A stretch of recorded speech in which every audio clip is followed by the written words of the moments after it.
What's up guys, this is Redmercy and welcome to another League of Legends tutorial.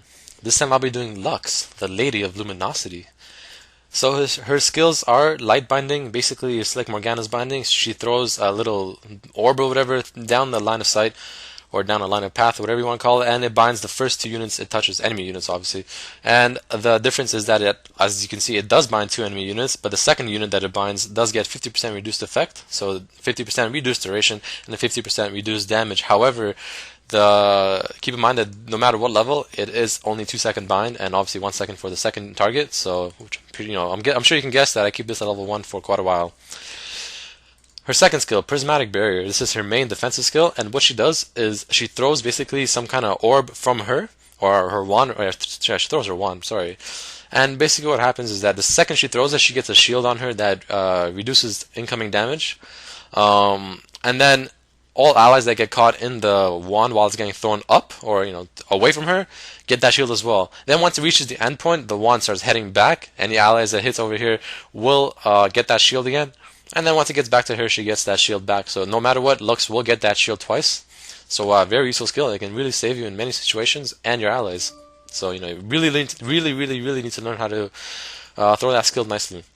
Now, Lucent Singularity. I think this is one of her main skills. I mean, like one of the main skills I use most often, to be honest, in the sense that it's just so useful. I mean, what it does is basically she throws a little orb with an AoE detonation effect, and it stays there for about 6 seconds, or you can activate it yourself to detonate it sooner. And what it does is any units in that little AoE, I mean, you'll see the AoE drawing on the ground, any units and enemy units obviously will get slowed in there, and you can detonate it to hit them whenever you want. And another useful thing I like about the skill is that it gives you vision wherever you throw it. So you can throw it in the grass and scout Baron, Dragon, etc., and you can keep it there for like 6 seconds or something. So it's a very useful thing, or skill rather, to scout. And then her last skill, Finale Funkellen or something. Basically, she fires that gigantic laser. Simple as that. The second you click it, after about 0.5 second delay, she fires it. Huge line of sight. I mean, the range is huge, and it damages anyone in that area. Pretty straightforward. The cooldown is quite short on it. I believe it's a bit shorter than Ashes or something like that, but nonetheless, cooldown is pretty short. So don't forget to use this often. And I will have some pretty cool snipes in the video. So my skills are level 1, level 2, level 3, level 4, level 5, level 6. Now I max this first, followed by this, and then this whenever I can. Simple as that. My masteries with her are, as you can see, again, standard spellcaster masteries, 9 and 21. So obviously I'll get these.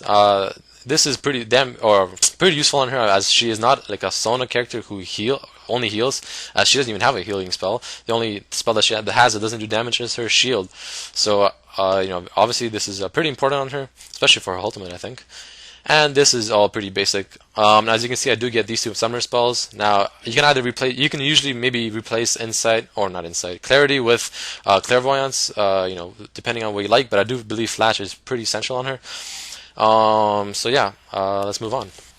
Alright, so the reason sometimes I do get Clairvoyance over Clarity is because I am using my Kassadin's rune page, therefore I do have some nice mana regeneration. So sometimes Clairvoyance is better than Clarity, but nonetheless, if you don't have that mana regeneration, Clarity rather is a really good support spell nonetheless. So here, my starting items is a Sapphire Crystal, but again, I do have that mana regeneration, which is why this works for me. However, if you don't have that, Dorans Ring is a great starting item, but nonetheless, you will make a Tear of the Goddess followed by Boots, followed by Lichbane, and followed by Archangel Staff, because I do believe Lichbane is a really essential and great item on her. So Lux's basic combo combination. Basically, you throw out your Q, you throw out your E, and then you hit. So what happens is you throw Q, she gets a charge. You hit with a normal attack, it uses that charge. You activate your E, it gets a charge, and then you hit a normal attack again, and you use a charge. So this usually works really well early and mid point of the games. However, late game, this will probably not be as efficient in the sense that you probably won't be able to get that second part of the combo off. So that second auto attack, you probably won't be able to get off due to just the amount of pressure that you can be facing in late game. So that's obviously where the Lichbane comes in. it basically that one attack is more than enough with Lichbane. So, very cool. So there, me and Zin get first blood very nicely. So here's another great example. You throw Q, you throw E at the same time, basically, because you have to be confident that you'll hit him. And then I add auto attack, activate E, auto attack, and there you go. That's the basic combo. So here, me and Shen are trying to kill Nasus. Shen, I don't know what he's doing, but whatever. So I blink in, I grab him. I throw as you can see, I throw the E ahead of him just a bit. So the second he has to walk up, he basically goes into AoE slow of my E skill. That's basically the pretty ideal positioning there. And unfortunately, we can't kill him as he's pretty tank hero. So he barely gets away. I throw my ultimate out, and it did hit him, but it didn't kill him. As you'll see in chat, he does say "ow." So I just want to show that her ultimate is pretty sweet. It has pretty long range. But we'll have better clips of that later. So here, Twitch is going to appear, and then he starts really doing some serious damage to Zin. But I throw my W skill, as you can see, and I hit Zin both ways. So, very nice use of the W skill. Maybe even saved his life there. And then we kill Twitch very nicely. So, that's pretty nice play of that W skill. It's really important. You really have to learn how to land that because it is pretty hard. It's a lot harder than you think. So, check it out. Or rather, practice it. Check it out.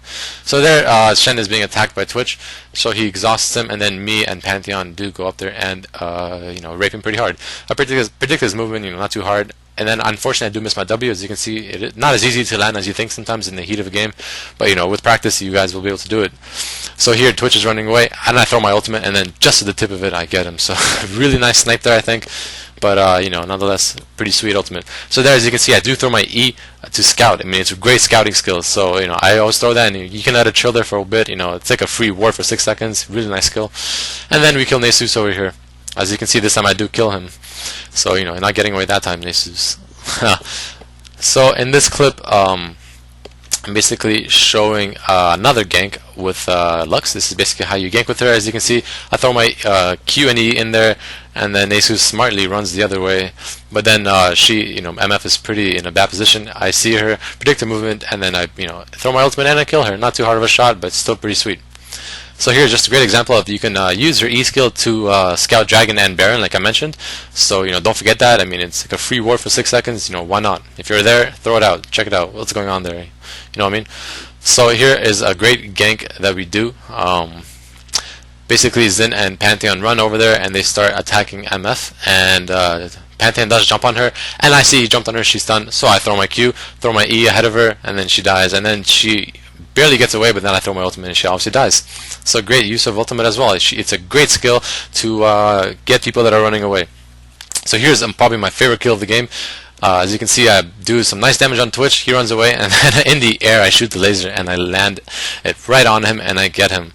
So a pretty sweet use of the ultimate. Her ultimate is really important. You really need to learn how to land that to last hit. As you can see, as if you watched the which I'm sure you have, the Lux Champion Spotlight, Freak does say that you usually want to use it while they're in your Q skill, but I usually am pretty good at predicting people, so it's not too hard, to be honest. That's why usually I do save it after they run away, because it's not too hard to hit them. I'd rather get my combo on them first and then just land the ultimate. Extra damage, why not? But if you're not confident in landing the ultimate, then by all means Q and then throw that ultimate out there, or either Q, auto attack, and then ultimate. Now there, it's pretty funny death. Not sure why Tower decided to attack me. I was out of range while all 3 of them were inside the range, but whatever. So their Janna disconnected, and then we quickly pushed for the win. So that's basically it. If you have any questions regarding Lux, please ask away, message me in the game, or rather add me, send me inbox messages, and I'll try to get back as many as I can. And yeah, so I really hope you guys enjoyed that. Tell me what you think, subscribe, and I'll see you guys next time.